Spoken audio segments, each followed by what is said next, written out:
History has always had a strange sense of humor, though it rarely laughs out loud. Sometimes it whispers, sometimes it waits, and sometimes it hides its sharpest jokes in places no one thinks to look, like a field of turnips quietly growing behind a village fence. The opening contradiction is simple and deeply uncomfortable. The things that keep people alive have often frightened those who rule them more than weapons ever did. Not because these foods were poisonous, not because they caused riots, but because they allowed survival to happen without permission. In the medieval world, this was an unsettling idea. Power was built on dependency. Hunger was not merely a condition, it was a mechanism. Control did not always arrive on horseback or behind steel. Sometimes it arrived in the empty space between meals. And when that space began to shrink, quietly, predictably, without ceremony, authority noticed. The medieval countryside was not loud. It did not announce itself with speeches or banners. It worked slowly. Fields breathed, soil rested. Seeds disappeared into the ground with no promise they would return. Most people lived close to this rhythm, not out of philosophical devotion, but because there was no alternative. Food was work. Food was time. Food was patience. And patience, when practiced by large numbers of people at once, can look suspiciously like independence. This is where vegetables enter the story, not as nourishment, but as a threat wrapped in leaves. Root crops in particular had an unsettling habit of growing without asking anyone important for approval. They did not need trade routes. They did not need royal warehouses.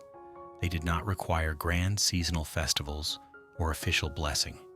They simply grew, quietly, persistently, underground. In a world where grain dominated both diet and power, this mattered. Grain was visible, grain was taxable, grain moved through mills, barns, storehouses, and ledgers. Grain passed hands, grain left records. Vegetables did not behave so politely. A cabbage did not announce itself at the gate. A turnip did not line up to be counted. A small garden could feed a household with very little external involvement, and that was precisely the problem. Authority thrives on visibility. It prefers food that can be measured, taxed, stored, seized, redistributed, and celebrated in official language. Vegetables refused most of this.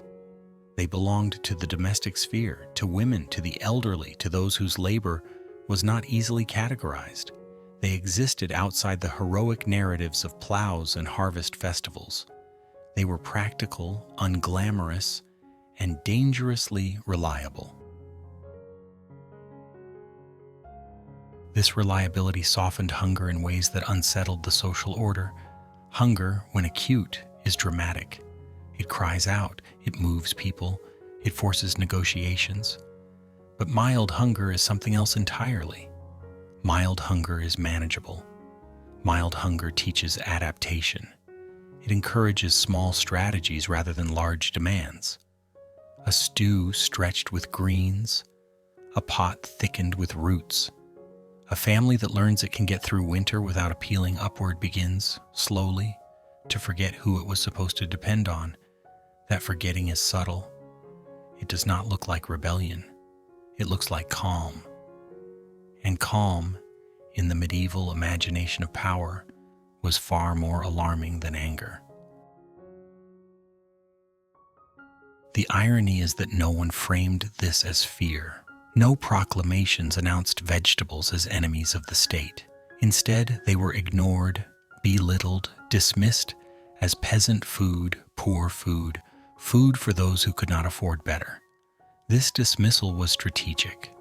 What power cannot openly condemn, it often diminishes. To eat vegetables was not forbidden.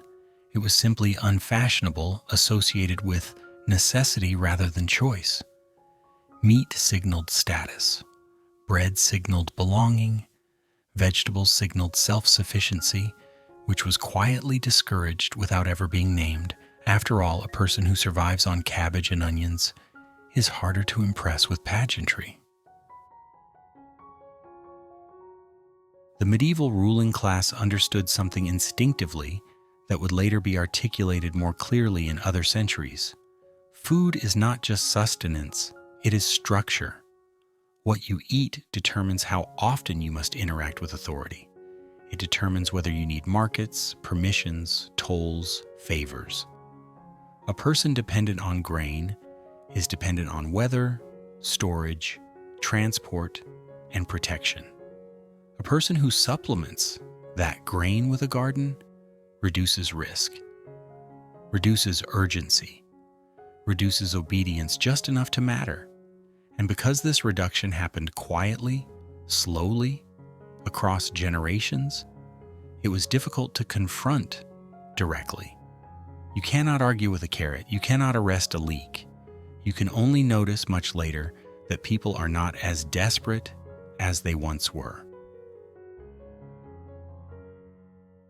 There is something almost comical in the contrast between the drama of medieval power and the simplicity of its quiet undermining.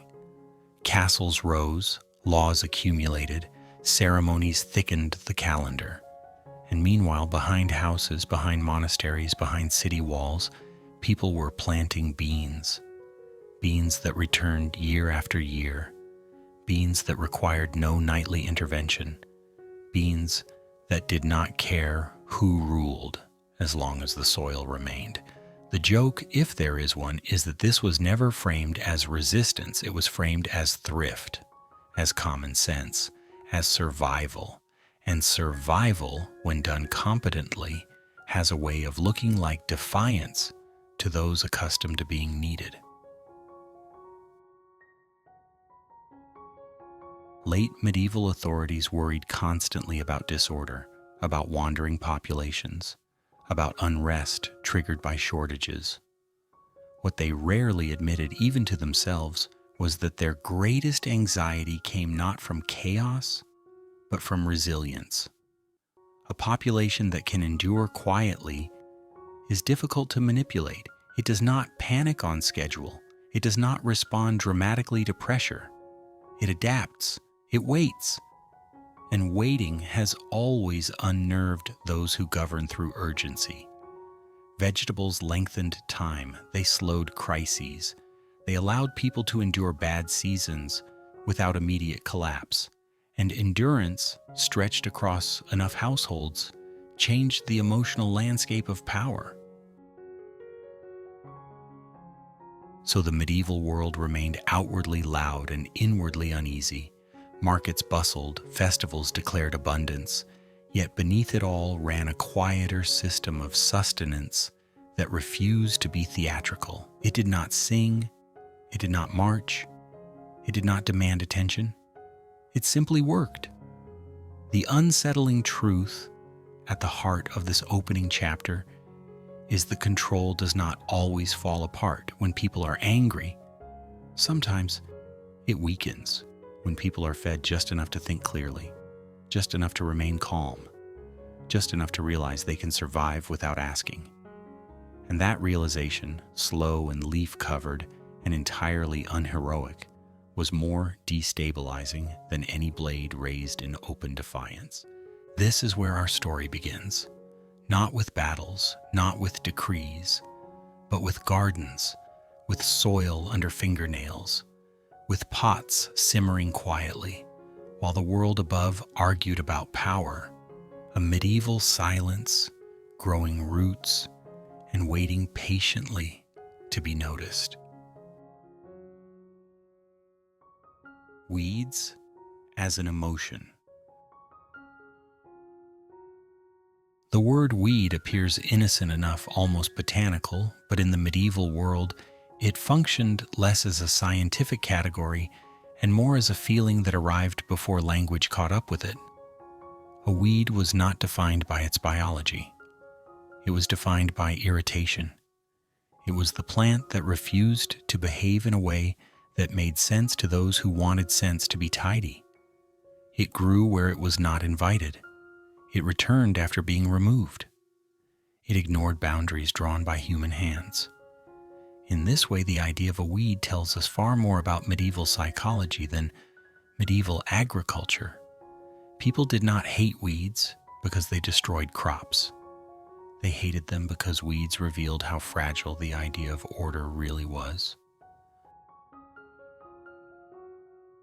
In a structured medieval landscape, everything was supposed to have a place. Fields were divided, paths were marked, gardens were enclosed, even wild spaces were conceptually pushed to the edges of maps and minds. When a plant emerged from a crack in stone or pushed its way into a corner no one had prepared, it did more than inconvenience farmers. It disrupted a worldview. It suggested that life did not always require planning. That growth could occur without oversight. That persistence was possible without permission. These were not comforting implications for a society that relied heavily on hierarchy and supervision to function smoothly. The irritation directed at so-called weeds was often disproportionate to their actual impact. Many of these plants were harmless. Some were edible, others medicinal. But usefulness did not save them from suspicion. What mattered was that they operated outside the visible systems of control. They grew along roadsides where no one planted them. They appeared in courtyards without being sown. They thrived in neglected spaces. And neglected spaces in the medieval imagination were dangerous not because of what they contained, but because of what they represented. Neglect implied absence of authority. It implied gaps. It implied that life could happen in the margins without collapsing into chaos. This is where the emotional charge of weeds becomes clearer. A weed was not just a plant out of place, it was a reminder that place itself was negotiable, that boundaries were suggestions rather than laws, that endurance could outlast design. The most troubling weeds were not aggressive ones, but resilient ones, the kind that returned calmly after being pulled out, the kind that did not rush, the kind that waited. There is something deeply unsettling about a living thing that does not panic when removed. Medieval people noticed this. They may not have articulated it in philosophical terms, but they felt it. Control in any era prefers predictability. Crops that follow seasons, plants that obey rotations, fields that respond to effort. Weeds did none of this reliably. They grew according to their own logic, which often made more sense than human plans but refused to explain itself. This refusal was read as defiance, even when none was intended. It is easy to laugh at this from a distance, but the humor is uneasy, because the discomfort was real. A plant that does not need you is a quiet insult to your authority, and medieval authority, already stretched thin by weather, disease, and limited communication, was particularly sensitive to insults it could not punish. What is striking is how often language borrowed from social order crept into descriptions of unwanted plants. They were unruly, they were invasive, they were improper. These are not neutral agricultural terms. They are moral ones. They describe behavior, not biology. A weed was accused of being where it did not belong, much like people who existed outside prescribed roles. The overlap was not accidental. Medieval societies categorized relentlessly. Everyone was supposed to fit somewhere. When something refused classification, suspicion followed. Plants that crossed boundaries without apology became symbols of a broader anxiety about disorder that could not be easily named. And yet, for ordinary people, these plants were often quietly appreciated. They filled gaps. They offered supplements. They softened scarcity. A family that gathered greens from paths and edges was not making a political statement. They were being practical. But practicality, when widespread, can slowly erode systems built on dependence. The irony is sharp but gentle. Those in power dismissed weeds as insignificant, while simultaneously fearing the implications of their existence. Those without power treated them as resources while never claiming them as symbols. The tension sat there, unresolved, growing season after season. The medieval world liked its threats obvious. Armies gathered visibly. Taxes were announced. Punishments were public. Weeds were none of these things. They did not announce arrival. They did not gather. They did not confront. They simply persisted. And persistence, without noise, can feel like mockery. It is difficult to intimidate something that is not afraid. It is even more difficult to discipline something that does not understand your rules. A plant that grows through stone is not rebellious, it is indifferent. Indifference is harder to suppress than opposition. Over time, the emotional response to weeds hardened into habits. Gardens were enclosed not just to protect crops, but to reassure minds. Paths were cleared not just for travel, but for visual order. The removal of weeds became a ritual of reassurance, proof that the world was still responding to effort, that control still mattered, and yet every spring, the same plants returned. Calmly, faithfully, as if reminding everyone involved that order was temporary and negotiation eternal. There is a soft humor in imagining medieval authorities fretting over plants that had no awareness of their concern. The weed did not know it was unwanted. It did not know it was inappropriate. It did not know it had violated expectations. It simply grew. This mismatch between intent and interpretation is what gives the concept its unsettling depth. Weeds were never enemies. They were mirrors. They reflected anxieties about management, hierarchy, and the fear that life might continue just fine without supervision. So when medieval people spoke of weeds, they were not just talking about plants. They were naming a feeling. A mild irritation edged with something colder. A recognition that not everything responds to control, that some things thrive precisely because they are ignored. That order, when overextended, begins to reveal its own fragility. In this quiet tension between cultivated fields and stubborn growth, we glimpse a medieval unease that never quite found words. An unease rooted not in chaos, but in the possibility that calm persistence might be enough. Plants that survive in silence. Some plants enter history loudly. They are planted on command, harvested on schedule, measured, taxed, praised, and occasionally blamed. Others arrive without ceremony and stay without asking.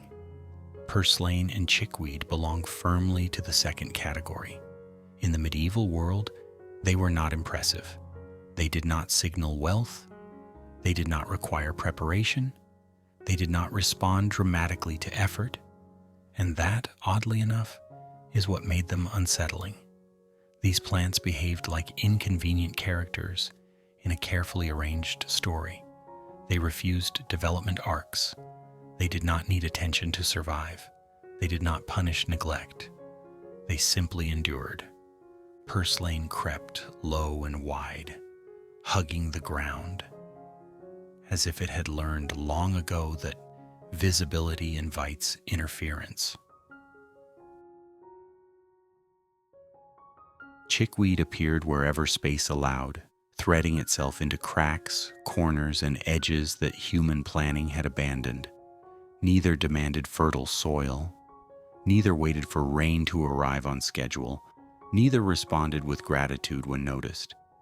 In a medieval environment where agriculture was inseparable from anxiety, this kind of behavior stood out. Crops were supposed to struggle.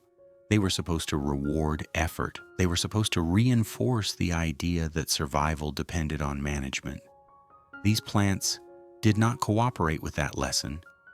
The conditions that allowed purslane and chickweed to thrive were often the same conditions authorities used, consciously or not, to produce dependence. Poor soil, neglected land, irregular weather, marginal spaces. For people, these conditions meant vulnerability. For these plants, they were simply acceptable. That contrast was difficult to ignore. A plant that flourishes where humans struggle does not inspire admiration. It inspires discomfort. It suggests that hardship is not universally effective, that deprivation does not produce obedience in all forms of life, that survival does not always follow the script. Medieval observers did not need botanical knowledge to feel this tension. They encountered it daily, along roads, near walls, behind kitchens. These plants did not disrupt fields in dramatic ways. They disrupted assumptions.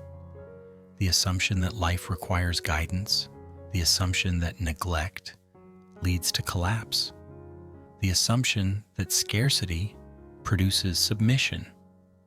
Purslane and chickweed undermined these ideas quietly, without argument, which made them harder to dismiss. You can argue with a rebellious subject. You can punish disobedience. But what do you do with something that thrives precisely because it does not participate? The mild irony is that these plants were often useful. They could be eaten, they could supplement diets, they could appear at precisely the moments when other resources failed. And yet usefulness did not translate into respect. If anything, it intensified suspicion. A plant that helps people survive without entering official channels becomes inconvenient. It bypasses systems designed to manage need. It reduces urgency. It dulls leverage. In a medieval structure where power relied on regulating access, anything that softened hunger without supervision was quietly unwelcome. There is a particular kind of offense that arises when neglect does not result in failure. It is not anger. It is irritation mixed with disbelief. The feeling that rules have been ignored without consequence. A plant that does not die when abandoned delivers this offense effortlessly. It stands as evidence that oversight is not always required. That absence does not guarantee collapse. That survival can occur outside the gaze of authority. This is not a revolutionary idea. It is far more unsettling than that. It is boring, it is calm, it is persistent.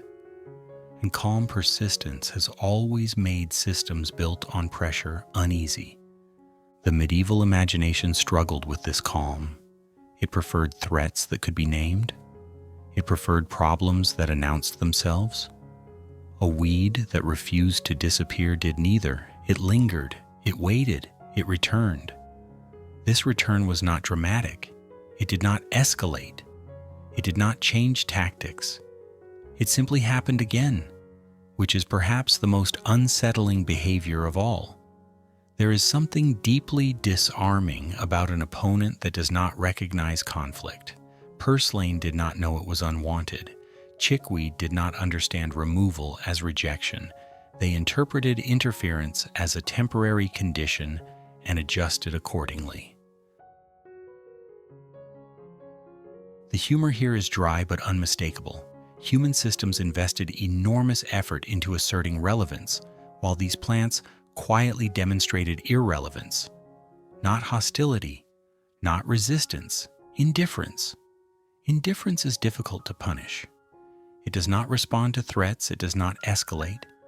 It waits until attention moves elsewhere. Medieval power, accustomed to being central, found this quietly insulting.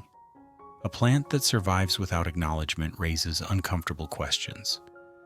If it does not need us, how much do we truly matter? Of course, no medieval official sat down to articulate this anxiety.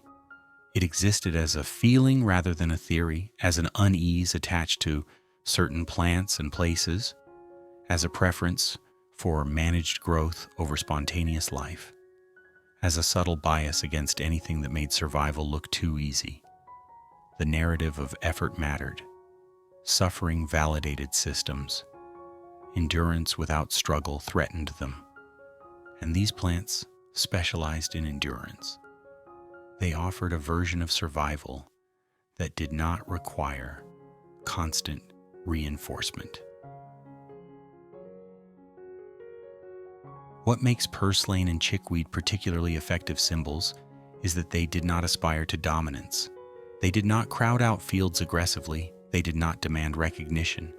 They existed at the edges, marginal, overlooked, precisely where systems tend to leak. In those leaks, people found small comforts, supplements, quiet insurance against failure. No proclamations followed, no celebrations, just continuity. And continuity, when achieved without permission, slowly shifts expectations. The medieval world was filled with grand gestures meant to reassure authority. Pageantry, decrees, architecture, all of it designed to assert permanence. Meanwhile, these plants offered a quieter demonstration of permanence that required no announcement. They returned every season. They adapted. They adjusted. They endured. Their survival was not heroic, it was practical, and practicality, when it undermines hierarchy, becomes suspicious. So these plants were watched with an unkind eye, not because they harmed, but because they refused to validate the logic of control. They did not respond to neglect the way people were supposed to. They did not break down. They did not plead. They did not disappear. They remained, and in remaining, they exposed a subtle truth that medieval systems preferred to avoid. Dependence is not inevitable. It is produced. And anything that survives without being produced correctly threatens the story. A plant that does not die when abandoned always offends someone, not because it is aggressive, not because it is poisonous, but because it demonstrates calmly and repeatedly that life does not always require supervision, that endurance can be quiet, that resilience can be unremarkable, and that the most unsettling challenges to order are not loud revolts, but small green reminders growing patiently where no one planned for them to be. Roots beneath the soil and the anxiety of control. There is something deeply unsettling from the perspective of authority about food that refuses to be seen. Leafy plants announce themselves, grain waves in the wind, orchards display their intentions openly. Root vegetables do none of this. Skirret, salsify, groundnut, and their quiet relatives choose concealment as a strategy, not out of malice, but out of habit. They place their value underground. In the medieval world, this behavior was not read as neutral. Anything that hides is immediately suspected of knowing something others do not. A crop that keeps its nourishment buried resists inspection. It cannot be assessed at a glance. It does not reassure overseers who prefer their resources visible, countable, and obedient. Counting has always been a form of power. To count is to know. To know is to predict. To predict is to control. Root crops quietly disrupted this chain. A field of grain could be estimated from a distance. A barn could be measured. A storehouse could be sealed, but a patch of earth might contain abundance or nothing at all, and there was no way to be sure without digging. Digging requires effort, it requires time, it requires proximity. Authority prefers information that comes to it willingly. Roots did not cooperate. They asked to be discovered rather than declared. In medieval systems built on surveillance through visibility, this was inconvenient. Officials could assess bread supplies, they could track flour, they could monitor mills, but how many skirret roots were buried behind cottages? How much salsify lay beneath hedgerows? How many ground nuts slept under marginal land that had never been formally registered? These questions were not easily answered, which meant they were quietly alarming. Control depends on knowing where scarcity begins. Root vegetables blurred that boundary. They introduced uncertainty into a system that relied on fear being calibrated correctly. Fear must be sufficient. Too much, and unrest becomes visible. Too little, and obedience relaxes. A famine that still allows people to eat something is not efficient. A hunger that can be managed privately does not motivate public compliance. Root crops softened hardship in precisely this way. They did not prevent scarcity. They reduced its sharpness. They stretched endurance. They allowed people to remain functional without escalating desperation. From the perspective of governance, this was deeply inconvenient. A hungry population that does not panic is difficult to direct. There is a dry irony in the fact that these crops were not particularly prestigious. Skirret was not celebrated. Salsify did not inspire poems. Ground nut did not appear in royal menus. They were practical foods, quiet foods, foods that did not draw attention to themselves, and yet they represented a level of autonomy that more glamorous crops could not offer. A village with hidden sustenance is a village less predictable in its responses. Predictability is comforting to power. Roots undermined that comfort. The underground nature of these plants also complicated enforcement. You cannot easily confiscate what you cannot locate. You cannot threaten what does not announce its presence. A field can be burned. A storehouse can be sealed. But what do you do with soil that refuses to confess? Dig everything. Monitor every patch. Assign labor to uncover what may or may not be there. The cost of control rises sharply when resources hide. Roots did not rebel. They increased administrative fatigue. And fatigue, over time, weakens authority more effectively than open resistance. In medieval imagination, what lies beneath the surface often carried symbolic weight. Underground spaces were associated with uncertainty, with things not fully understood, with potential rather than display. Root vegetables lived in this ambiguous zone. They were nourishment without spectacle, insurance without announcement. They turned the ground itself into a pantry that could not be locked.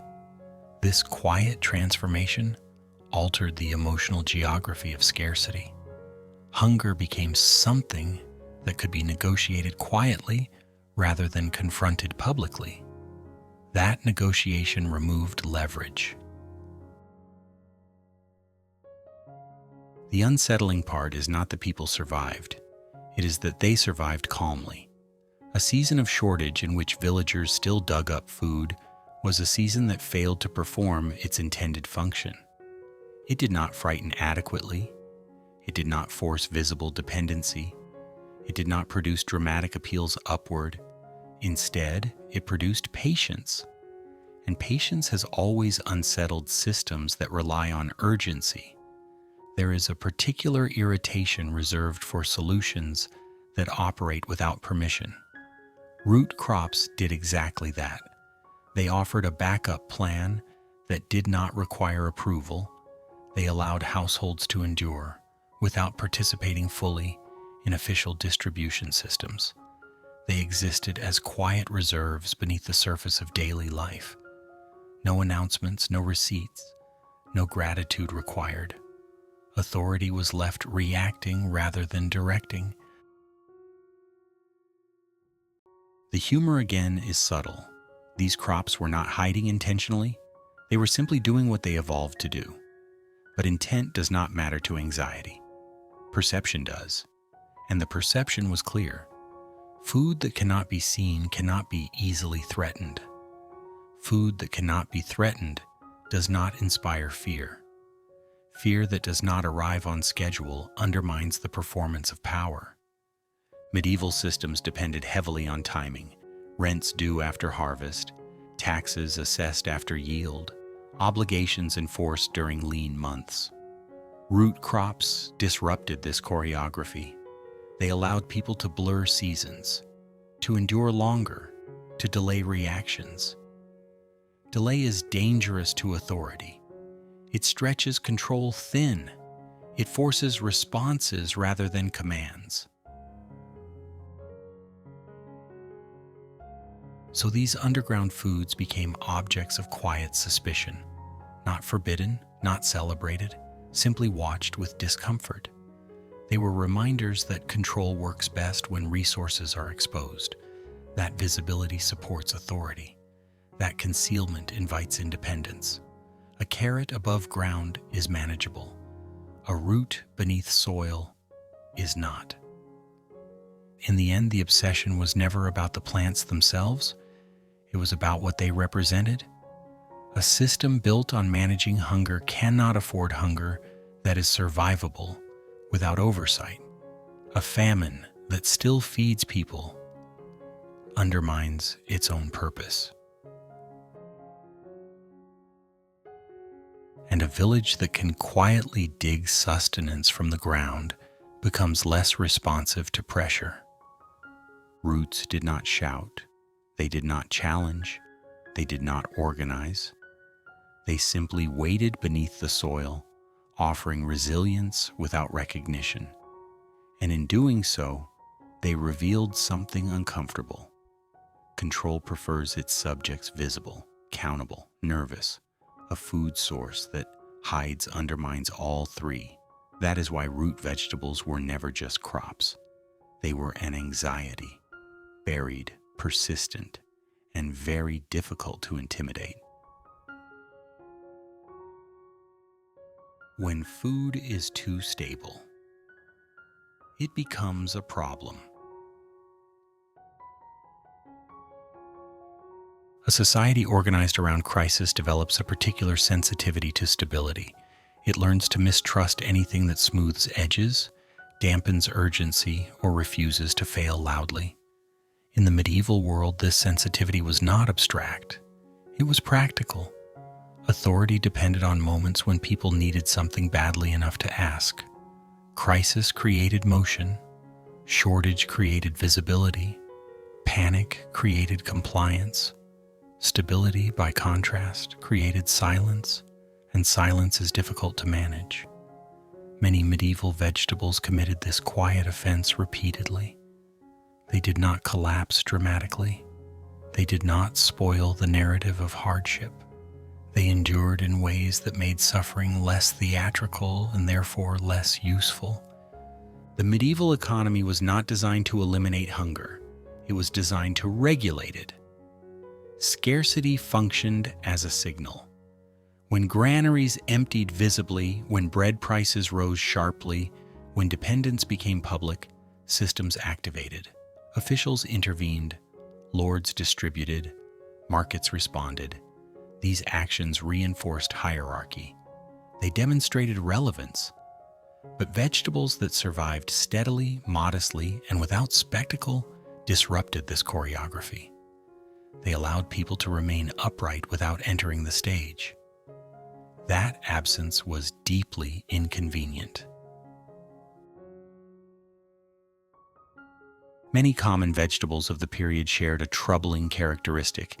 They were boringly reliable, not abundant enough to inspire celebration, not scarce enough to provoke fear.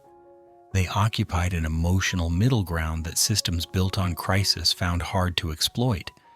A cabbage that grows steadily does not attract attention. A pot of greens that stretches a meal does not generate urgency. A household that manages quietly does not petition loudly. And without petitions, authority lacks performance opportunities. There is an uncomfortable truth embedded here. Extreme hunger produces chaos, which is dangerous. But moderate hunger produces compliance, which is efficient. Too much food eliminates leverage. Too little food risks instability. The ideal condition from the perspective of control is a narrow band of discomfort, enough to motivate obedience, not enough to provoke rebellion. Vegetables that softened scarcity interfered with this balance. They made hunger survivable without making it dramatic. They blunted edges without resolving the problem. And that was precisely the issue. Vegetables did not fail in satisfying ways. Grain could fail spectacularly, fields could wither, harvests could collapse.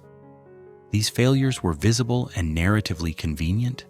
They justified interventions. They created clear cause and effect. Vegetables rarely offered such clarity. They adapted. They adjusted. They produced something even when conditions were poor. This refusal to collapse made them unreliable tools for producing crisis. A food source that refuses to participate in catastrophe undermines systems that depend on catastrophe to function smoothly. The irony is subtle but sharp. Medieval authorities rarely articulated this preference openly. They spoke of order, of fairness, of tradition. But beneath these concepts was a practical understanding. People who are slightly hungry are attentive. They listen carefully. They respond to incentives. People who are adequately fed are slower to react. They think, they wait. Waiting dilutes urgency. Urgency fuels control. Vegetables that stabilize diets extended time. And time, when extended, gives people space to adapt independently. A society that relies on crisis must keep crisis believable. If hardship becomes manageable, its persuasive power diminishes. This is why stability itself can become suspicious. A food system that absorbs shocks quietly removes the drama needed to justify authority. Vegetables acted as shock absorbers. They did not solve scarcity. They softened it. They allowed families to stretch resources, to adjust portions, to endure lean periods without dramatic appeals. This endurance reduced visibility, reduced noise, reduced the signal's power. Depends on to know when to intervene and when to command. There is a dry humor in the fact that none of this required intention. Vegetables were not conspiring. They were simply doing what they do best, growing steadily, adapting modestly, providing calories without commentary. But systems interpret outcomes, not intentions. And the outcome was unsettling. A population that does not panic on schedule is unpredictable. A hunger that does not escalate is difficult to manage. A society that absorbs stress quietly denies authority its cues. Medieval governance relied heavily on public moments, markets, announcements, distributions, ritualized responses to need. Vegetables shifted need inward, into kitchens, into gardens, into private calculations. Hunger became something negotiated quietly, rather than declared publicly. This privatization of endurance weakened the performative aspects of power. Without visible desperation, there was nothing to respond to theatrically. Without theater, authority loses presence. The phrase too stable sounds absurd when applied to food. Stability is supposed to be desirable, but in a system calibrated around scarcity, stability becomes friction. It slows movement, it dulls pressure, it stretches timelines. Vegetables that produced consistent, modest yields interfered with the rhythm of crisis and relief that sustained hierarchical relationships. They made suffering less urgent and therefore less exploitable.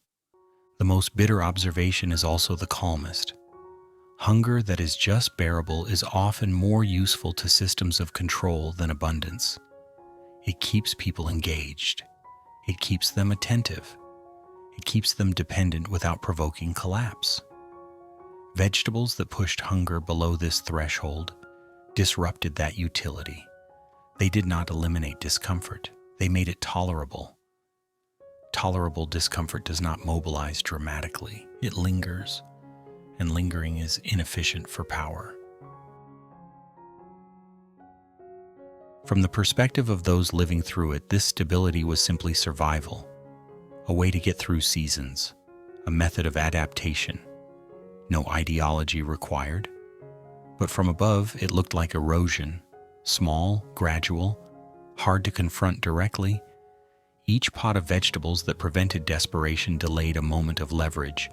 Each household that endured, quietly, reduced the visibility of need. Over time, these delays accumulated. The unsettling conclusion is not that medieval societies were cruel. It is that they were structured.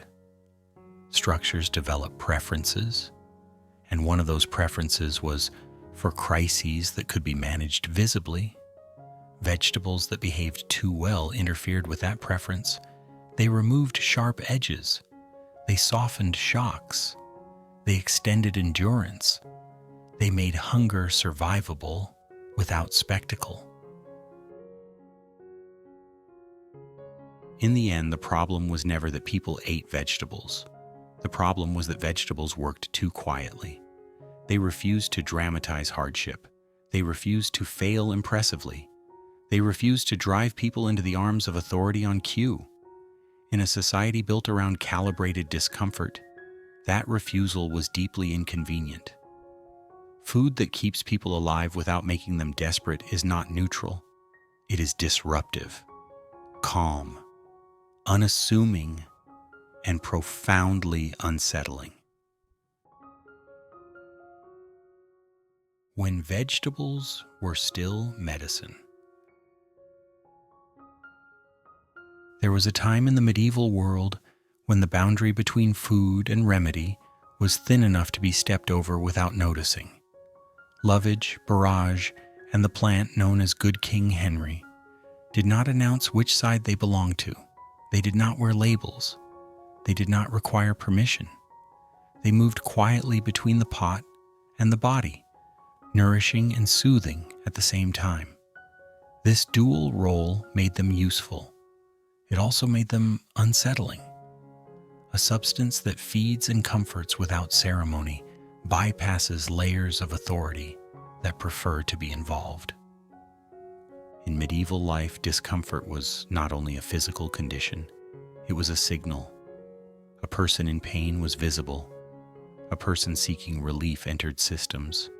They consulted healers, they paid fees, they followed advice, they submitted to expertise. These interactions reinforced social structure. They reminded people where knowledge was supposed to reside. Plants that eased digestion, calmed the body, or reduced irritation without requiring an intermediary interfered with this process. They made relief domestic, private, quiet. Lovage was valued for its gentle effect on the body. It settled the stomach. It eased heaviness. It made meals feel less burdensome. Barrage carried a reputation for comfort. It lifted spirits gently, it softened physical unease. Good King Henry offered nourishment and relief in one form. None of these plants produced dramatic cures. They did not promise transformation. They offered moderation, balance, the absence of distress, rather than the presence of spectacle. This was precisely what made them awkward. Systems that rely on mediation prefer problems that escalate. Escalation produces interaction. Interaction reinforces relevance. A mild discomfort that resolves itself with a handful of greens produces nothing. No transaction, no authority, no visible expertise. Comfort achieved quietly removes opportunities for intervention. In the medieval context, where knowledge was unevenly distributed and closely guarded, this mattered. Relief without guidance suggested that not all well-being required supervision. The unsettling aspect was not that people felt better, it was that they felt better without asking. A body soothed by food did not need to seek help. It did not generate demand. It did not move through official channels. It remained contained within the household. This containment reduced the visibility of need, and need, when visible, sustains hierarchies. Invisible comfort erodes them gently. There is a mild irony in how harmless this comfort was.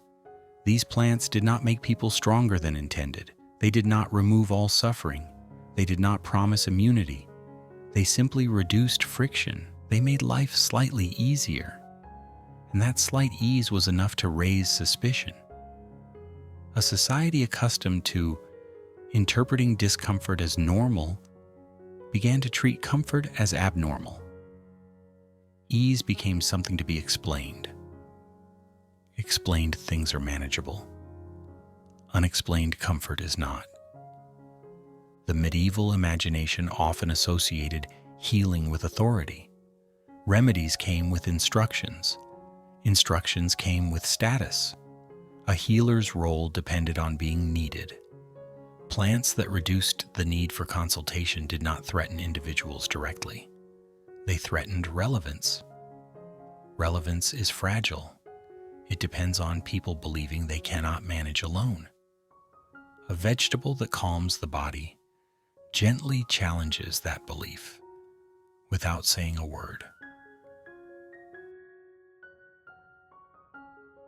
These plants also blurred categories that systems prefer to keep separate. Food belonged in kitchens. Medicine belonged with specialists. When one item crossed that boundary, it created confusion.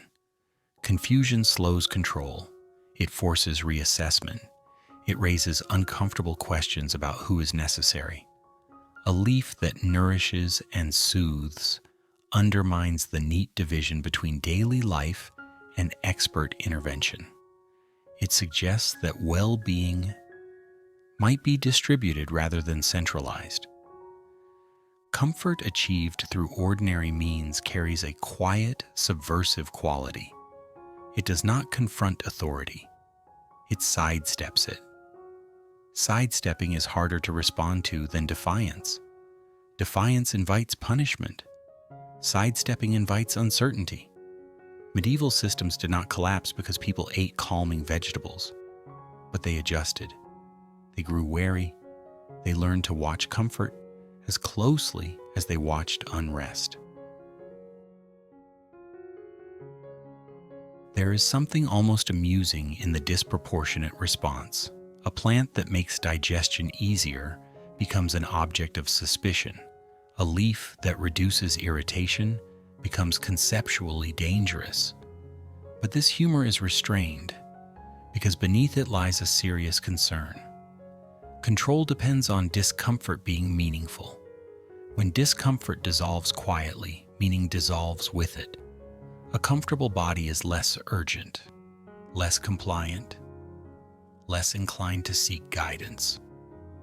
In this context, comfort becomes suspicious, not because it harms, but because it interrupts patterns. Patterns of dependency, patterns of consultation, patterns of authority being reaffirmed through need. Vegetables that acted as medicine interfered with these patterns gently. They did not abolish them. They thinned them. They made them less frequent. Over time, thinning weakens structures more effectively than direct attack. The medieval world tolerated suffering because suffering had function. It organized relationships, it justified roles, it explained hierarchies. Comfort that arrived without explanation unsettled this logic. If relief could be achieved quietly, what else might be managed independently? This question did not need to be answered to be threatening. It merely needed to exist. Lovage, Barrage, and Good King Henry did not intend to raise questions. They existed as plants always had, growing, being gathered, being used. But systems interpret outcomes rather than intentions. The outcome here was reduced mediation, reduced visibility of distress, reduced engagement with authority. That reduction was small but cumulative. So comfort itself became suspect, not because it weakened people, but because it strengthened their ability to endure without assistance. A society built on managing discomfort cannot easily accommodate comfort that arrives uninvited. A vegetable that is also a remedy offers independence disguised as nourishment. It makes life smoother. And smoothness, in a structured system, is rarely neutral. In the end, the unease was never about plants. It was about autonomy, about bodies that required less supervision, about households that managed quietly, about relief that did not ask for permission. When vegetables were still medicine, they did more than heal. They complicated control. And that quiet complication lingered long after the pot was emptied and the body, briefly and suspiciously, felt at ease. Things that grow outside the ledger. Every system that governs learns to trust what it can record, what appears in lists, what fits into columns, what can be revisited later as evidence that order existed. In the medieval world, this trust was especially strong because memory was fragile and enforcement uneven. If something could not be written down, measured, or observed repeatedly, it existed in an uncomfortable space between real and inconvenient. Sea kale growing along the coast and rampion surviving on poor, stony land occupied precisely that space. They lived where official fields ended and where accounting lost its grip. These plants did not belong to the main agricultural story. They did not appear in rotations. They did not require preparation. They did not align neatly with obligations. They thrived in margins that systems were slow to reach. Coastal edges, rocky slopes, transitional zones where land shifted between use and neglect. These spaces were not empty. They were simply ungovernable in tidy ways.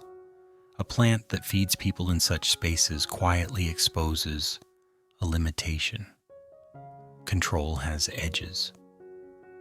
Beyond those edges, life continues without instruction. Sea kale did not ask permission from inland authorities. It responded to salt air and shifting sand. Rampion did not negotiate with soil quality. It accepted scarcity as normal. These plants adapted to conditions that administrative systems struggled to classify. Coastal foraging did not fit into standard taxation models. Marginal land defied assessment. The result was nourishment that moved beneath notice, not hidden deliberately, simply overlooked because it did not conform. The medieval ledger preferred predictability. A field yielded this much, a village owed that much. But how do you tax a shoreline that feeds whoever arrives? How do you regulate a plant that grows where plows cannot reach? How do you enforce obligations on nourishment that refuses to be stationary? These questions were rarely answered directly. Instead, such foods were treated as secondary, insignificant, peripheral. That dismissal was a way of coping with a problem that could not be easily solved.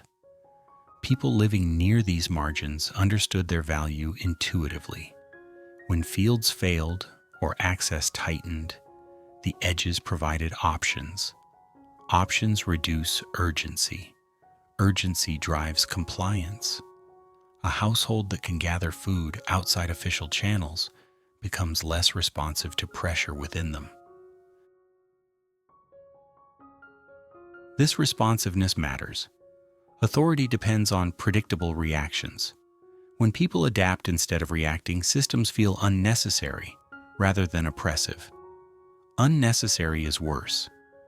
There is a subtle irony in how calm this erosion is. No declarations are made, no protests organized. People simply eat, they gather, they survive. And in doing so, they demonstrate that the absence of oversight does not automatically produce chaos. It produces adjustment. That adjustment undermines a core assumption of centralized control, that without guidance, people will fail. Sea kale and rampion quietly contradicted this assumption by existing at all. The phrase "outside the ledger" captures more than administrative absence. It captures emotional distance. What is not recorded is harder to feel responsible for, harder to manage, harder to fear. These plants fed people without appearing in narratives of provision. They did not reinforce gratitude. They did not create obligation. They offered sustenance without strings. And sustenance without strings is deeply unsettling to systems built on exchange. The humor here remains restrained. There is something faintly absurd about elaborate structures of control being unsettled by vegetables growing in inconvenient places. But the absurdity is quiet, because the implications are serious. A system that cannot account for all sources of survival cannot fully command behavior. It can threaten, it can demand, but its leverage weakens where alternatives exist. Even small alternatives matter, especially when they are reliable. Rampion did not produce abundance. Sea kale did not replace fields. They supplemented. Supplementation is enough. It fills gaps. It stretches endurance. It buys time. Time allows people to wait rather than rush. Waiting dissolves urgency. Urgency sustains control. The chain is simple and difficult to reverse once alternatives take root. Medieval authority often justified itself through necessity, protection, provision, order. When people survive without drawing on these justifications, the narrative thins. Authority begins to feel optional rather than essential. Optional power is unstable. It must reassert relevance constantly. Food that grows beyond reach reduces opportunities for that reassertion. There is a moment, subtle but significant, when control realizes it is not being resisted, it is being bypassed. Bypass is more destabilizing than confrontation. Confrontation affirms importance. Bypass suggests redundancy. Sea kale on the shore and rampion on rocky ground did not confront anyone. They simply offered an alternative that made certain structures feel less necessary. These plants existed in spaces where rules arrived late or not at all, where enforcement was impractical, where observation was intermittent. In these spaces, people practice survival without oversight, not as ideology, as habit. Habits formed in the margins eventually influence the center, quietly, without slogans, without demands. The unsettling realization for power is not that it is hated, it is that it is ignored. Food growing outside the ledger feeds bodies without feeding authority. It produces independence without announcing it.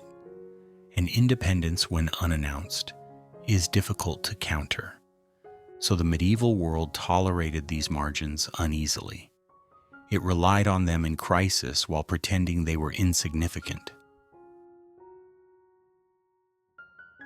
This contradiction could persist only as long as attention remained elsewhere, but attention eventually returns to what works.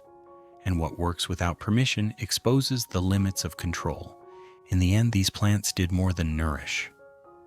They revealed that systems are strongest where alternatives are scarce. Where alternatives exist quietly, power begins to feel unnecessary. And nothing unsettles authority more than the realization that life continues calmly and competently, just beyond the reach of its records. No need to ban it, just make it embarrassing. Power does not always need force to remove something from daily life.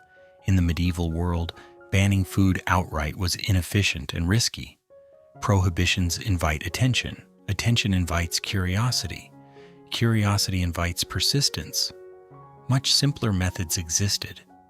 No vegetables were outlawed, no decrees were issued, no punishments announced. Instead, a quieter mechanism did the work. Certain foods were reclassified emotionally. They were not forbidden. They were made unfashionable. And unfashionable is often more effective than illegal. The process was subtle and remarkably efficient. Vegetables that supported quiet independence were framed as food for the poor, not merely affordable, embarrassing, associated with failure, with lack of progress, with an inability to move upward. Language did the heavy lifting. A meal could be edible and still socially dangerous. Once a dish carried the weight of shame, people learned to avoid it voluntarily. No enforcement required. This strategy relied on a simple observation. People will endure hardship more readily than humiliation. Hunger can be tolerated. Social embarrassment lingers. When a food becomes a marker of low status, it acquires consequences beyond nutrition. It begins to threaten identity.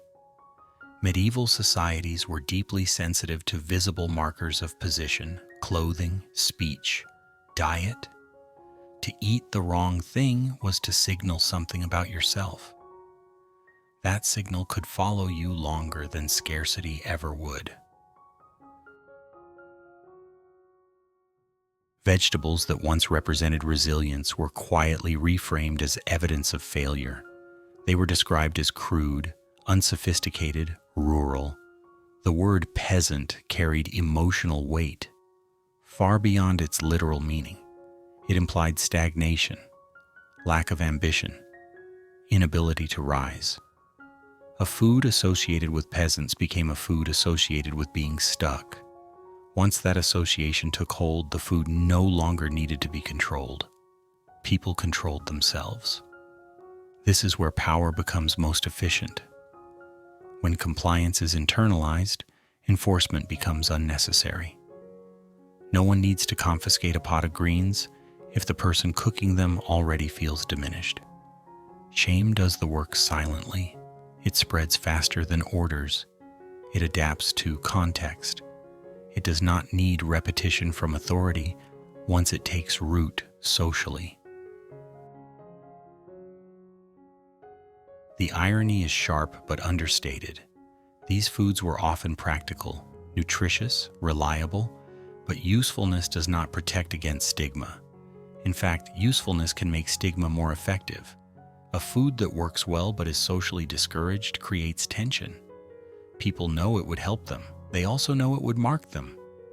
That conflict produces self-policing behavior. The most efficient kind. There is no drama in this disappearance, no moment of resistance, just gradual absence. Fewer pots, fewer gardens, fewer visible examples. The food fades, not because it fails, but because people learn to look away from it. It becomes associated with stories no one wants to tell about themselves. Medieval power did not need to articulate this strategy openly. It emerged naturally from social hierarchies. Elites defined refinement by contrast. What they ate mattered less than what they did not eat. Avoidance signaled distinction. Once vegetables were positioned on the wrong side of that distinction, their fate was sealed. Not legally, socially. The unsettling effectiveness lies in how voluntary it feels. No one is stopped from eating. They simply choose not to. Choice is a powerful illusion. When choices are shaped by shame, they feel personal even when they are socially engineered. A person avoiding a poor food believes they are protecting dignity. They are also abandoning resilience.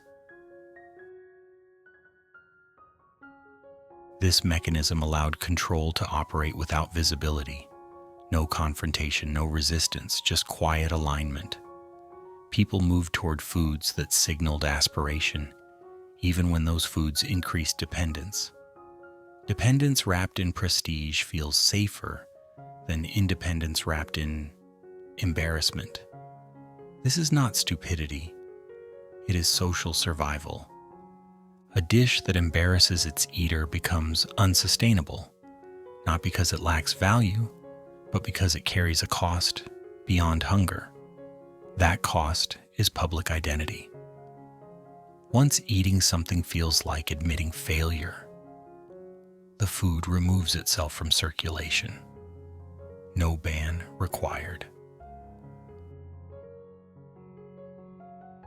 The calm cruelty of this system is its subtlety. It does not deny access, it denies pride, and pride matters. People will give up practical advantages to avoid social exclusion. Medieval societies understood this instinctively. They rarely needed to say it aloud.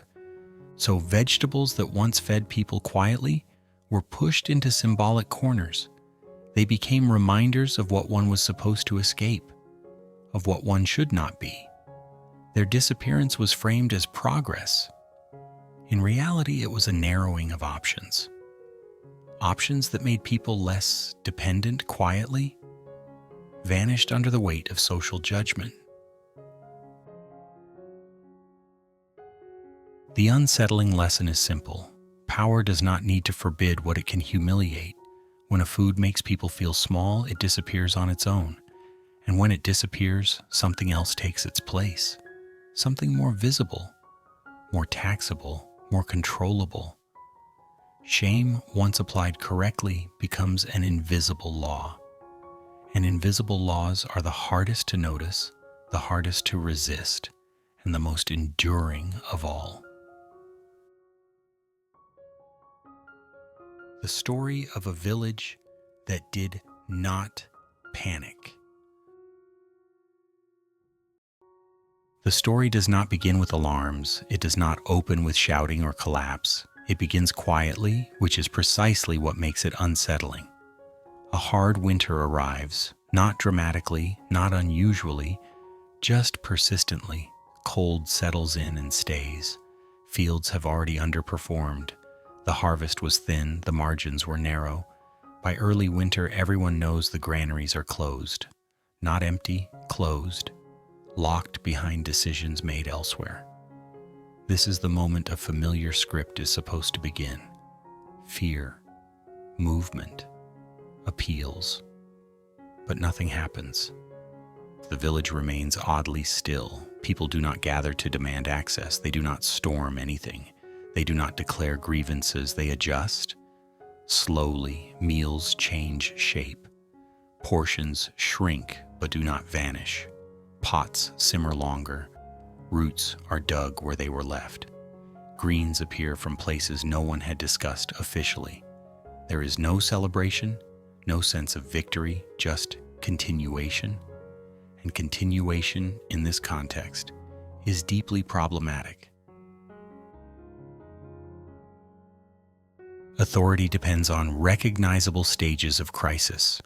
First scarcity, then fear, then dependence. This village skips a step.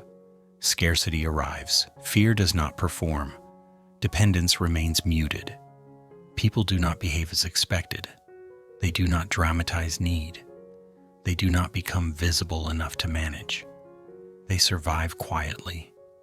And quiet survival undermines the narrative that hardship must be addressed through hierarchy.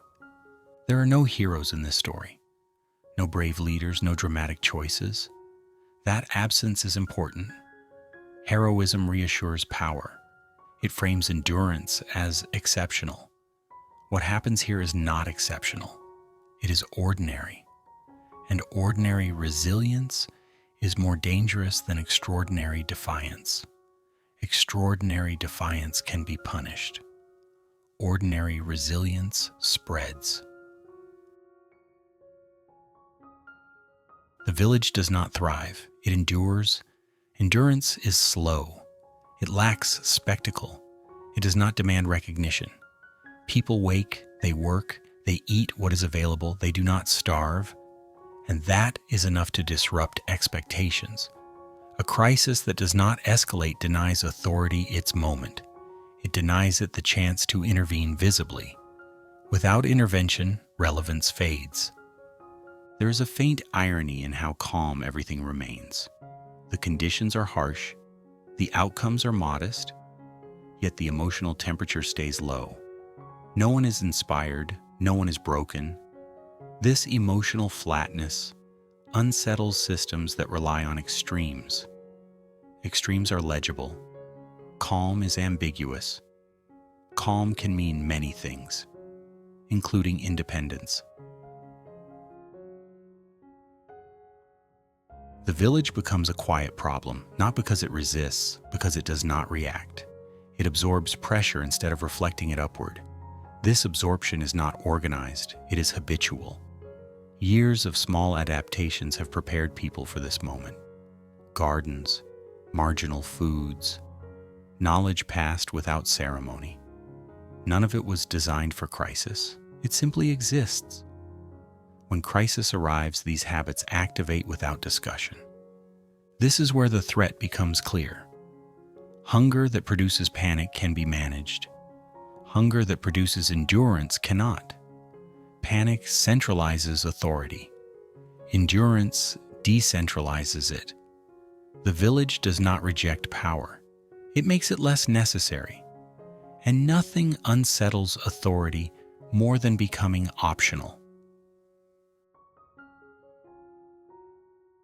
The humor, restrained and dry, lies in how anticlimactic the threat is. No speeches, no slogans, just people eating quietly. From the outside, it looks like nothing. From within, systems calibrated to respond to desperation, it looks like erosion. Slow, silent, difficult to confront, without appearing unnecessary. There is no lesson announced, no moral delivered. The village does not know it is doing anything remarkable.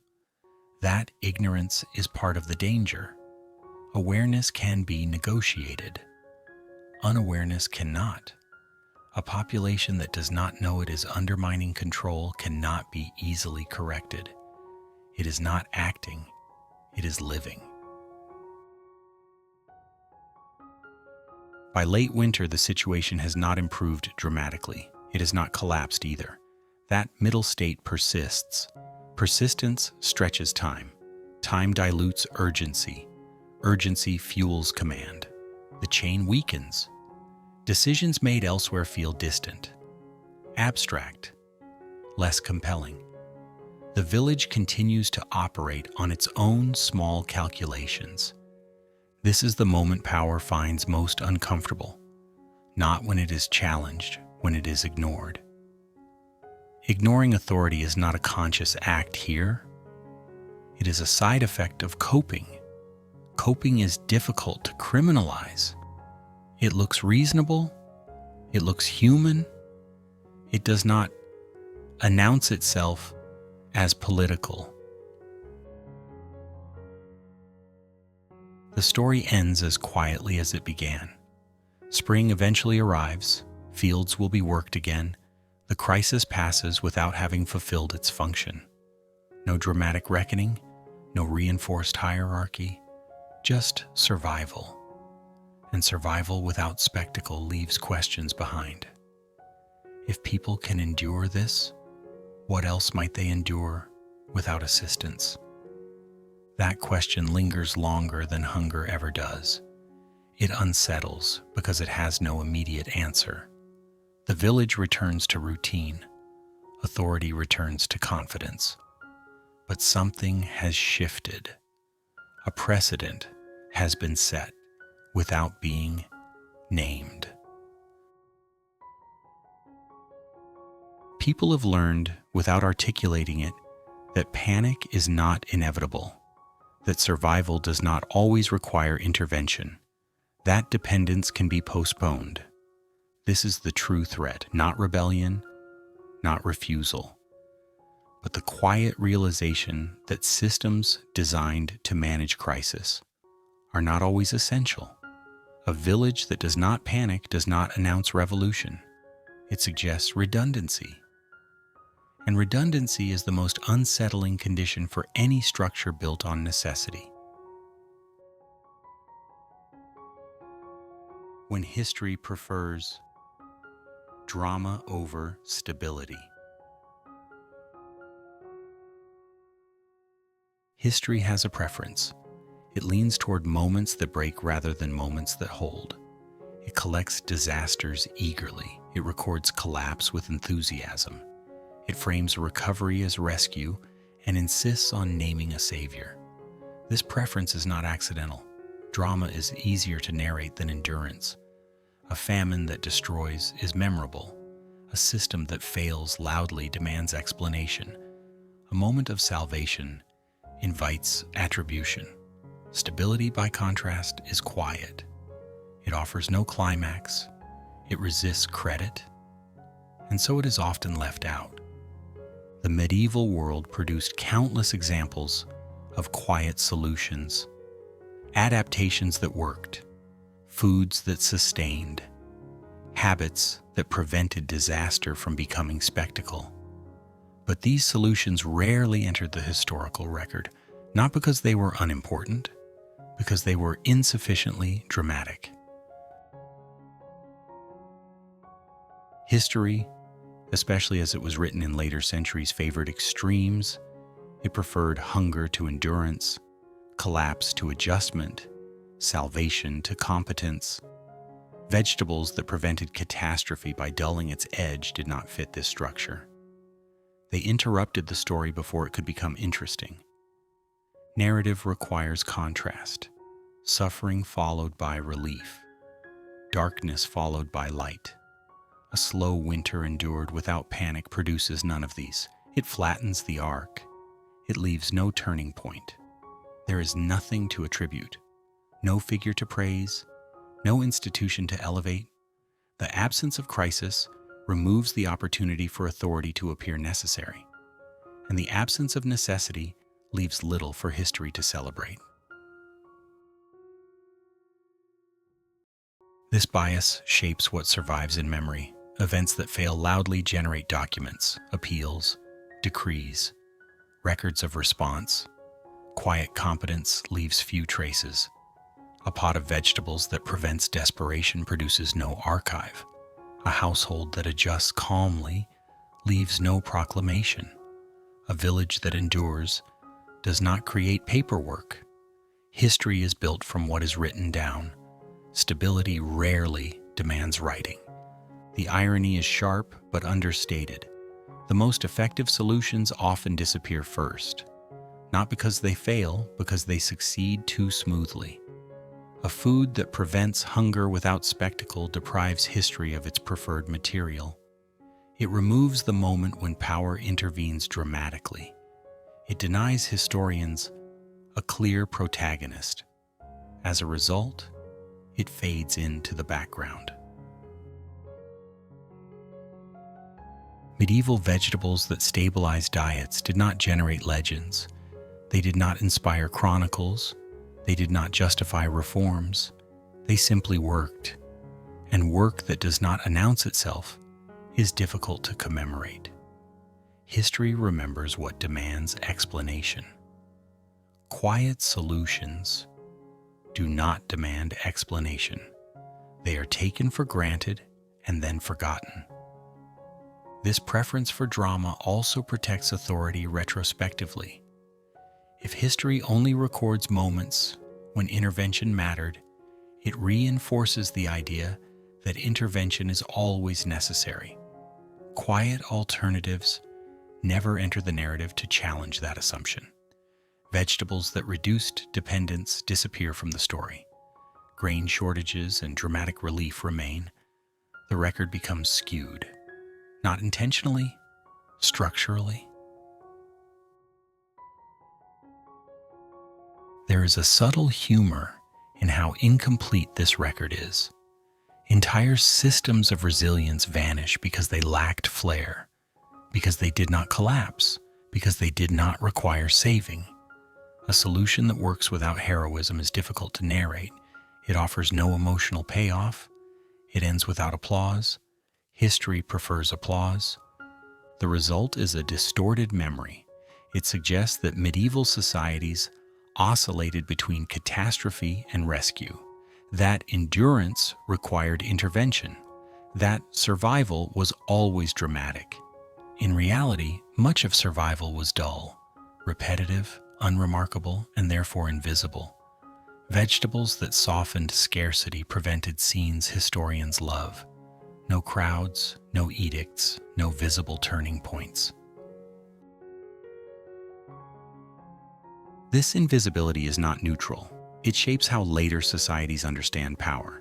If history teaches that survival comes from rescue rather than preparation, dependence feels natural. Quiet resilience feels accidental.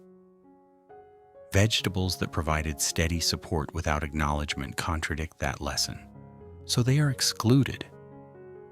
The unsettling realization is that history's silence is not evidence of absence. It is evidence of preference, a preference for noise, for failure, for redemption. Stable systems that prevent collapse leave little to tell. They are absorbed into routine. Routine is rarely archived. There is no conspiracy here, just narrative gravity. Writers gravitate toward what moves. Vegetables that hold things together do not move. They steady, they flatten peaks, they shorten falls.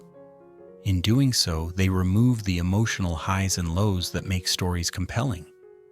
This bias extends beyond medieval food. It applies to any quiet solution, any adaptation that reduces suffering without producing spectacle. These solutions disappear into normalcy. History moves past them quickly. It pauses only when something breaks. The calm irony is that what history forgets often matters most. A society that avoids collapse does not leave a dramatic trace, but it shapes lives profoundly. Vegetables that prevented famine from becoming catastrophe altered outcomes even if they left no record. Their absence from history does not diminish their impact. It reveals history's limitations. By preferring drama, history reinforces a belief that stability is passive, that endurance is accidental, that survival requires intervention. Quiet solutions challenge this belief. They suggest that competence matters, that preparation matters, that independence can exist without spectacle.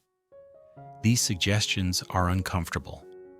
They complicate narratives built around authority and rescue. So these vegetables remain unnamed in chronicles, uncelebrated, unremembered. not because they failed, because they succeeded without drama. They did not create moments, they dissolved them. They turned potential catastrophes into uneventful seasons, and uneventful seasons rarely earn a place in history. The final discomfort lies here. History remembers what screams. It forgets what whispers. Vegetables that stabilized medieval life whispered. They murmured endurance into daily routines. They removed urgency quietly. They denied authority its dramatic role. In doing so, they also denied history its favorite stories. What remains is a record filled with extremes and empty of balance. A history of hunger and rescue that overlooks the long stretches where neither occurred because something simple worked quietly. Those vegetables were not tragic enough to remember, and that perhaps is their most unsettling achievement.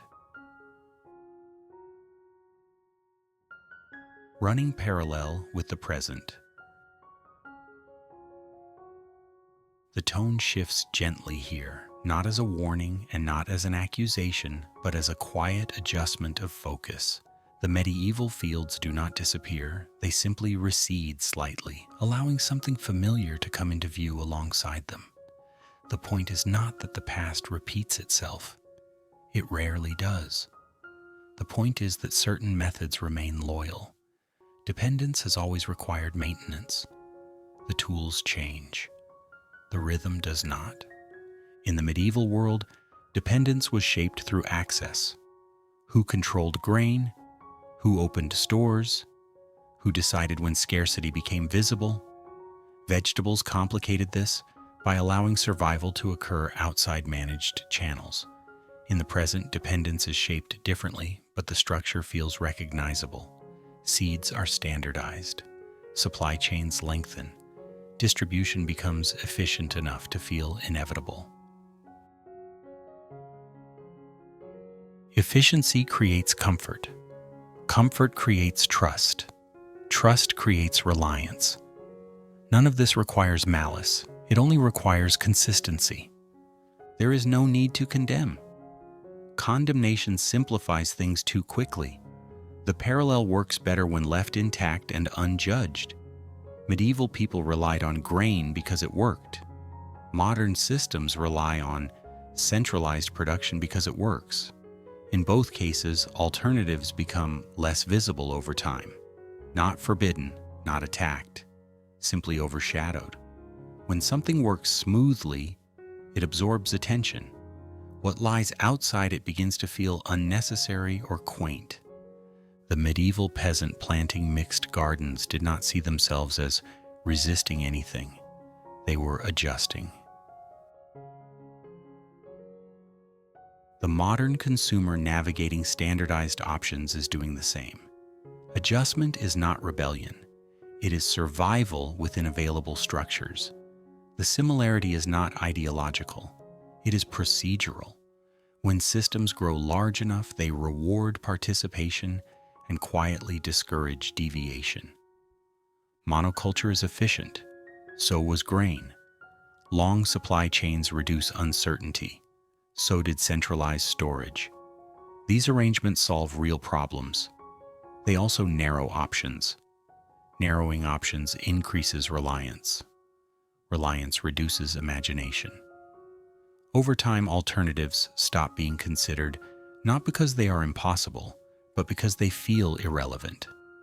This is how dependence stabilizes. In the medieval world, vegetables that grew outside official systems felt unsettling because they represented independence without declaration. In the present, small alternatives often carry a similar discomfort. Not dangerous, just inconvenient to the dominant narrative. They do not scale, they do not optimize, they do not fit neatly into projections. Their very modesty makes them easy to dismiss. The narration does not point fingers here. It does not claim equivalence. It simply places patterns side by side and steps back. The medieval village that survived quietly without triggering crisis management feels distant, and yet the logic behind that survival feels close. Redundancy matters, diversity matters, quiet competence matters. These ideas persist even when the context changes completely. Dependence today is rarely enforced. It is encouraged through reliability. When something delivers consistently, questioning it feels unnecessary. Medieval grain systems achieved the same effect. As long as bread appeared, the structure felt justified. Vegetables that complicated that structure were tolerated but sidelined. Today, alternatives are also tolerated. They exist. But they often carry social or logistical friction that makes them easy to ignore. The unsettling familiarity lies not in control, but in comfort. Comfort reduces urgency. Reduced urgency narrows curiosity. Curiosity is where independence begins. When systems provide smoothly, alternatives feel redundant. When alternatives feel redundant, dependence solidifies without resistance. History does not repeat because circumstances never align perfectly, but methods of creating reliance do not require repetition. They require consistency. They require patience. They require letting people choose convenience long enough that choice disappears. Medieval authority did not need to outlaw gardens. Modern systems do not need to outlaw alternatives. Margins shrink on their own when the center feels easier. The parallel is quiet. It does not insist. It does not accuse. It simply lingers. Medieval vegetables that softened hunger without permission existed alongside systems that preferred managed scarcity. Modern alternatives exist alongside systems that prefer predictability. The relationship is not hostile, it is asymmetrical. Large systems absorb attention. Small ones survive in the background. The narration remains calm because panic obscures patterns. Only stillness reveals them. When viewed without urgency, the resemblance becomes clear. Not identical, familiar. Dependence does not arrive as oppression. It arrives as relief, as efficiency, as stability. Medieval people accepted centralized grain because it reduced risk. Modern societies accept centralized supply chains for the same reason. The trade is subtle, control in exchange for convenience. The lesson is not moral, it is observational. Systems that work well do not need to coerce. They only need to remain slightly more convenient than their alternatives. Over time, convenience becomes habit. Habit becomes expectation. Expectation becomes dependency. History does not repeat, but it rhymes quietly when no one is listening. The medieval past is not warning the present. It is standing beside it, calmly showing how reliance forms when alternatives fade from view. The viewer is not asked to judge, only to notice. And noticing, as history has shown repeatedly, is often the first step toward remembering that dependence is built, not inevitable. Running parallel with the present. The tone shifts gently here, not as a warning and not as an accusation, but as a quiet adjustment of focus. The medieval fields do not disappear, they simply recede slightly, allowing something familiar to come into view alongside them. The point is not that the past repeats itself. It rarely does. The point is that certain methods remain loyal. Dependence has always required maintenance. The tools change. The rhythm does not. In the medieval world, dependence was shaped through access. Who controlled grain? Who opened stores? Who decided when scarcity became visible?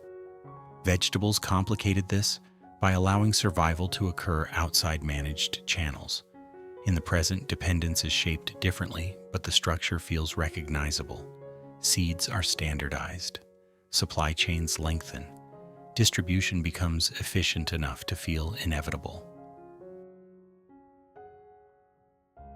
Efficiency creates comfort.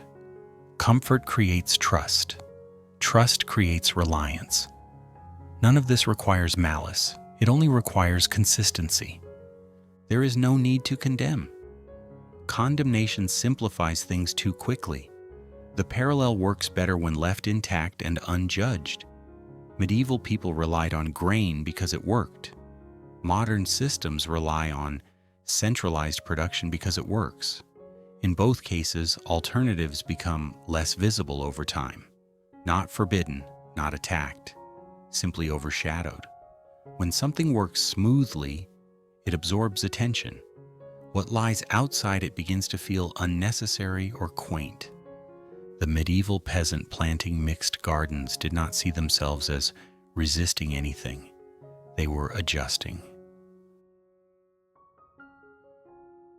The modern consumer navigating standardized options is doing the same. Adjustment is not rebellion. It is survival within available structures. The similarity is not ideological. It is procedural. When systems grow large enough, they reward participation and quietly discourage deviation. Monoculture is efficient. So was grain. Long supply chains reduce uncertainty. So did centralized storage. These arrangements solve real problems. They also narrow options. Narrowing options increases reliance. Reliance reduces imagination. Over time, alternatives stop being considered, not because they are impossible, but because they feel irrelevant. This is how dependence stabilizes.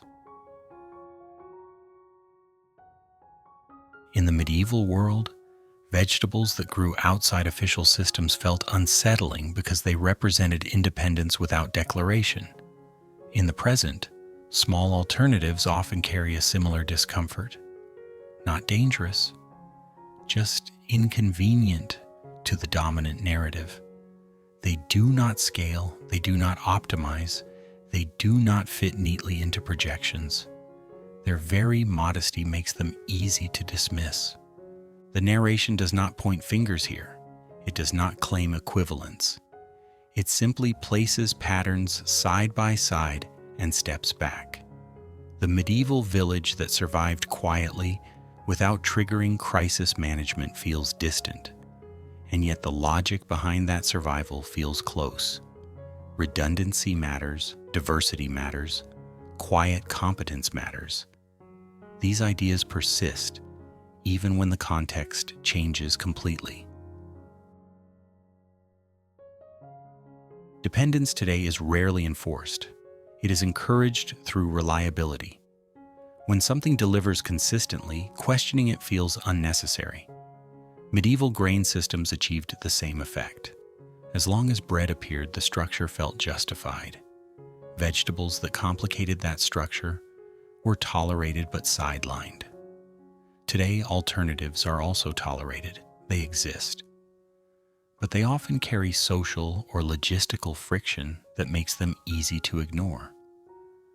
The unsettling familiarity lies not in control, but in comfort. Comfort reduces urgency. Reduced urgency narrows curiosity. Curiosity is where independence begins. When systems provide smoothly, alternatives feel redundant. When alternatives feel redundant, dependence solidifies without resistance. History does not repeat because circumstances never align perfectly, but methods of creating reliance do not require repetition. They require consistency. They require patience. They require letting people choose convenience long enough that choice disappears. Medieval authority did not need to outlaw gardens. Modern systems do not need to outlaw alternatives. Margins shrink on their own. when the center feels easier. The parallel is quiet. It does not insist. It does not accuse. It simply lingers. Medieval vegetables that softened hunger without permission existed alongside systems that preferred managed scarcity. Modern alternatives exist alongside systems that prefer predictability. The relationship is not hostile, it is asymmetrical. Large systems absorb attention. Small ones survive in the background. The narration remains calm because panic obscures patterns. Only stillness reveals them. When viewed without urgency, the resemblance becomes clear, not identical, familiar. Dependence does not arrive as oppression. It arrives as relief, as efficiency, as stability. Medieval people accepted centralized grain because it reduced risk. Modern societies accept centralized supply chains for the same reason. The trade is subtle, control in exchange for convenience. The lesson is not moral, it is observational. Systems that work well do not need to coerce. They only need to remain slightly more convenient than their alternatives. Over time, convenience becomes habit. Habit becomes expectation.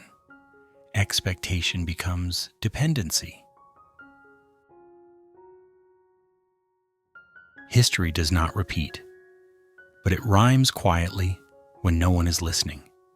The medieval past is not warning the present. It is standing beside it, calmly showing how reliance forms when alternatives fade from view.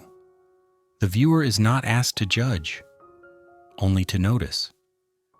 And noticing, as history has shown repeatedly, is often the first step toward remembering that dependence is built, not inevitable. Final closing, the soft hook and the descent into sleep. And now, as the story loosens its grip, there is nothing left to prove, no argument to finish, no lesson to underline. History can keep its disasters and its rescues. Tonight belongs to the things that never asked to be remembered. The quiet foods, the patient habits, the unnoticed ways. People made life tolerable enough to wake up the next morning without panic. If there is a hook here, it is not meant to pull you forward. It is meant to let you fall backward into the idea that survival does not always roar. Sometimes it hums. Sometimes it simmers slowly in a pot that never makes it into a chronicle. Sometimes it grows in places no one bothered to name. The medieval world fades now, not in collapse, but in continuity. Gardens return to soil, paths grow over, names dissolve. The vegetables that carried people through hard seasons do not demand recognition on their way out. They leave no monuments, no anniversaries, just the absence of crisis where crisis was expected. And perhaps that is the most unsettling thought to carry gently into sleep, that some of the strongest supports in human history were invisible by design, not hidden, simply unremarkable. They did not need authority. They did not need permission. They did not need to be written down. As the voice slows, the tension releases. You are not asked to remember every detail. History already forgot most of it for you. What remains is only a feeling, a sense that beneath loud systems and dramatic stories, there has always been another layer. Quiet, persistent, doing its work without applause. Breath becomes easier here. Thoughts lose their edges. The past no longer presses for attention. It rests like soil after harvest, like a winter field that looks empty but is not. If history prefers drama, sleep prefers something else. It prefers steadiness. It prefers things that hold without asking, the kind of support that does not wake you in the night demanding acknowledgement. So let the gardens disappear now. Let the ledgers close. Let the pressure dissolve. You do not need to solve anything tonight. You do not need to take sides. You only need to notice how quiet endurance feels when no one is watching. And as you drift, remember this softly, without effort. Some of the best things humans ever relied on did not want power. They did not want credit. They only wanted to grow quietly so that someone, somewhere, could sleep, just like you are about to do now.